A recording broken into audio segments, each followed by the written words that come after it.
students, I am Mudita and you watching Mudita IS Warriors. Class 9 ये आपकी worksheet 3 है, जैसे कि आपको यहाँ पे नज़र आ रहा है, और ये आपकी डेट है 9 जुलाई की।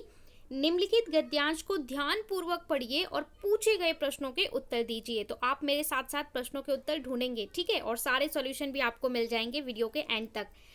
देखिए, अंग्रेजों के आने से पहले भारत में एक परंपरा थी कि साल भर की उपज का एक हिस्सा राजा का माना जाता था। इसका मतलब किसान के पास एक जमीन है और किसान जो भी खेती करेगा उसका जो कुल उपज होगा, मान लो किसान ने कुल उपज का 3 भाग बनाया तो उसका एक भाग या 4 भाग बनाया तो उसका एक भाग यानी 1 पार्ट क्या है, राजा को दे दिया जाएगा। जैसे आज के टाइम में हम टैक्स देते हैं ना, उसी तरीके से तो फसल दे देते थे। जैसे ये खेत है, इसमें 4 भाग किए तो एक भाग हो गया किसका, राजा का हो गया। तो इस तरीके की परंपरा हुआ करती थी, मतलब राजा को देना पड़ता था। जो साझे में खेती करने वाले किसान, जिनका जमीन पर संयुक्त स्वामित्व होता था, या अपने गांव का खुद प्रबंध करने वाला ग्रामीण समाज खिराज या कर के रूप में शासक को दे देता था। इसके अलावा कुछ लोग ऐसे होते थे जो स्वामित्व यानी कि जो जमीन के मालिक होते थे और उनके यहाँ कुछ लोग काम करते थे, या कुछ लोग ऐसे होते थे साझे पे, मतलब एक खेत में 2 लोग मिलके काम कर रहे हैं तो वो लोग भी अपना उसका जो कुछ हिस्सा था वो राजा को दिया करते थे। सालाना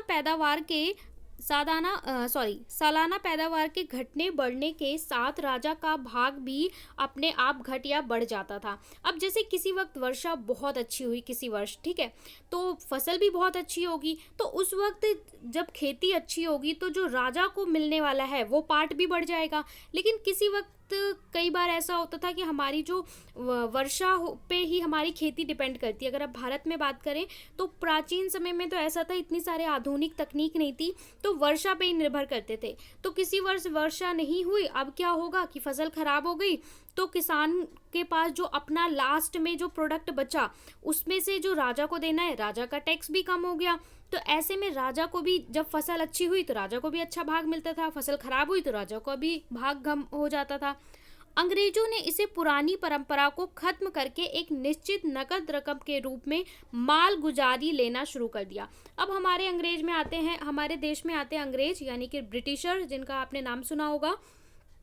ब्रिटिशर्स आते हैं तो वो सोचते हैं ये तो भाई लॉस है। जब किसान की फसल, अधिकतर तो ऐसे ही होता था, किसान की फसल खराब हो जाती थी, कई बार वर्षा नहीं हुई, कई बार कीड़े लग गए, तो जब फसल खराब हो गई तो राजा को भी कम भाग मिल रहा है। तो अंग्रेजों ने एक नई परंपरा शुरू की जिसको क्या बोल रहे हैं, माल गुजारी। इसका मतलब था कि किसान भैया एक फिक्स्ड रकम देगा, वो भी नकद में, नकद मतलब कैश देगा, कैश अमाउंट। ये फसल वसल हमें मत दीजिए, आपको जैसे 50 रुपये बोल दिया तो हर साल आपको 50 रुपये ही देना पड़ेगा, चाहे आपकी 1 रुपये की फसल ना हो चाहे 1000 की हो, 50 रुपये आपको देना पड़ेगा। तो इससे किसानों का नुकसान था।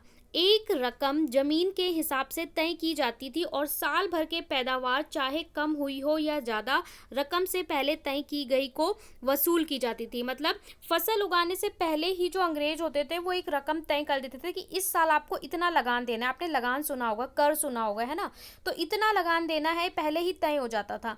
फिर फसल चाहे खराब हो या जो भी हो वो वसूल लेते थे, मतलब आपने प्यार से दे दिया तो ठीक है, वरना फिर वो जबरदस्ती करके लेते थे। जो या तो खुद खेती करने वाले काश्तकार या सरकार द्वारा नियुक्त किए गए जमींदार थे। इसके बाद जो कसर बची हुई होती थी वो भारत के इंग्लैंड के ढंग की जमींदारी प्रथा और वहाँ की पूंजीवादी कानूनी व्यवस्था जारी करके पूरी कर दी गई। इसके अलावा बहुत सारे ऐसे बदलाव हुए जिसने और ज़्यादा हमारे किसानों की हालत ख़राब कर दी, जैसे कि जमींदारी व्यवस्था, पूंजीदारी। तो ये सब क्या होता था, जमींदारी क्या होता था कि जो बड़े बड़े किसान नहीं, बड़े बड़े जमींदार होते थे, उनके पास पूरे पूरे गांव की ज़मीन होती थी, तो वो लोग भी अंग्रेज़ों से मिल जाते थे, ब्रिटिशर्स के साथ, उनको भी मुनाफा मिलता था, ठीक है। तो ऐसी ऐसी व्यवस्थाएं आई पूंजीवादी व्यवस्था की, जहाँ पे भाई ज़मीन है, खेत है, वहाँ पे हटा के फैक्ट्री लगा दी, इंडस्ट्री लगा दी और कारखाने बना दिए, ठीक है। तो इससे किसानों का हर तरीके से शोषण ही हो रहा था। इस परिवर्तन के द्वारा व्यवहार में अंग्रेज विजेताओं की हुकूमत का भारी ज़मीन पर अंतिम अधिकार कायम हो गया और किसान महज दूसरे की ज़मीन पर लगान देने कर खेती करने वाला बन गया। देखिए, जहाँ पे एक तरफ पहले क्या था कि किसान की ये ज़मीन थी, वो उस पे फसल उगाता था, कुछ भाग राजा को दे देता था और बाकी अपना घर चलाता था।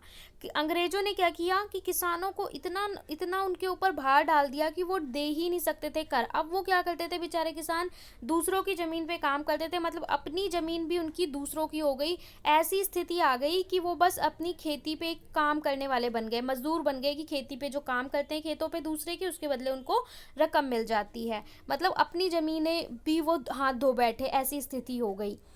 लगान ना देने पर उसे ज़मीन के जो लोग लगान नहीं दे पाते थे टाइम पे, जैसे आपका ये लैंड है और आपका इतना निश्चित है कि आपको 100 रुपये देना है साल के एंड में, और आप नहीं दे पाए तो आपको ज़मीन से बेदखल कर देंगे, मतलब आपके खेत अंग्रेजों के हो जाएंगे और फिर वो इन खेतों पे दूसरे किसानों से खेती करवाएंगे और पूरा मुनाफा लेंगे और जो लोग काम करेंगे उनको दिहाड़ी देंगे, ठीक है, जैसे जो भी उनकी रकम होगी हर दिन काम करने की।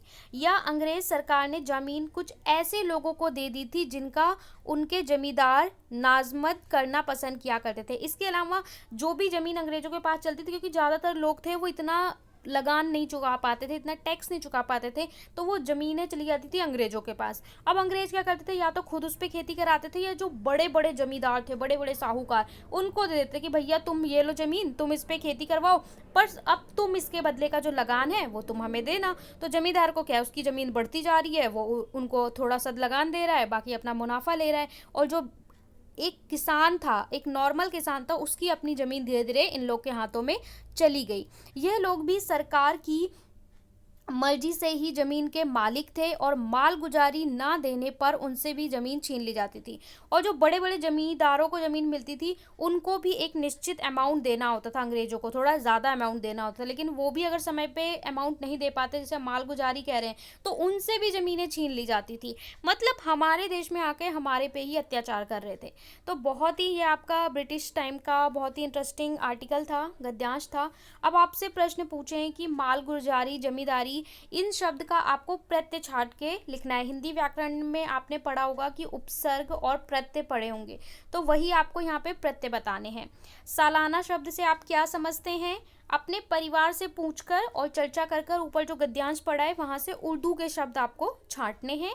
यहाँ पे आपको विलोम शब्द बताना है और यहाँ पे आपको गद्यांश के लिए एक अच्छा सा शीर्षक देना है। तो चलिए सॉल्यूशन देख लेते हैं फटाफट से। योर सॉल्यूशन, फर्स्ट क्वेश्चन है मालगुजारी, जमींदारी और ज्यादातर शब्दों में से प्रत्यय आपको निकालना है। तो देखिए, प्रत्यय मतलब होता है जो पीछे लगता है, ठीक है। प्रत्यय हमारा कौन सा होता है? जो शब्द के पीछे अंतिम में लगता है और अगर हम उसे हटा दें तो हमारे शब्द का अर्थ नहीं बदलना चाहिए, ठीक है। यहाँ मालगुजारी में गुजारी, अगर आप इसको अलग करके लिखेंगे तो कैसे लिखेंगे? माल प्लस गुजारी, गुजारी। अब गुजारी में गुजारी को अगर आप अलग कर देंगे, ये प्रत्यय है, तो माल शब्द का अपने आप में एक अर्थ है। प्रत्यय और उपसर्ग का मतलब ये होता है कि अगर आप उसे हटा देते हो तो भी आपका शब्द संपूर्ण होना चाहिए और उसका एक मीनिंग होना चाहिए। तो माल का भी मतलब है, गुजारी का भी मतलब है, और यहाँ पे प्रत्यय हमारा क्या हो गया? गुजारी हो गया। इसी तरह जमींदारी, तो जमींदारी, ठीक है, यहाँ पे ई आपका क्या है? प्रत्यय है। ज्यादातर, तो यहाँ पे ज्यादा आपका जो है अलग कर देंगे, ठीक है, ज्यादा अलग कर देंगे, प्लस तर, तो तर आपका क्या हो गया? प्रत्यय हो गया।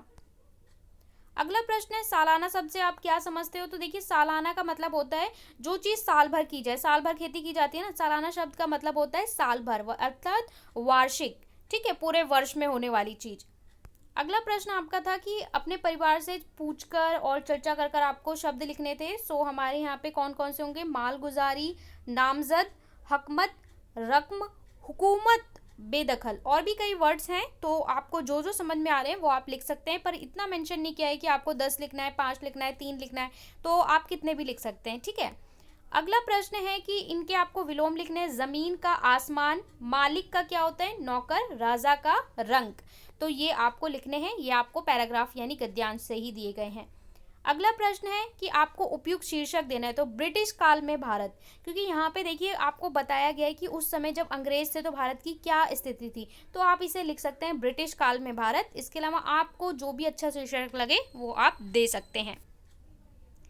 चैनल को सब्सक्राइब करके लाइक ज़रूर किया करें, शेयर करें, कमेंट करें और अपने फ्रेंड्स को बताएं। यहाँ पे आपको सारी वर्कशीट की वीडियोस मिलती हैं, आपको एनसीईआरटी के चैप्टर की डिटेल वीडियो मिलती हैं एनसीईआरटी, और एग्जाम टाइम में पूरी प्रिपरेशन कराई जाती है। जो आपके सीनियर है क्लास 10 के स्टूडेंट जो पहले से फॉलो कर रहे हैं उन्हें पता है, पूरा आपको एनसीईआरटी भी पढ़ाया जाएगा, आपको स्पेशल क्लासेस मिलेंगी, आपको जितने भी अनाउंसमेंट होते हैं, जितने भी अपडेट होते हैं, वो सारे वीडियो टाइम टू टाइम दिए जाते हैं। तो चैनल को ज़रूर सब्सक्राइब करके बेल आइकन को प्रेस कर दें।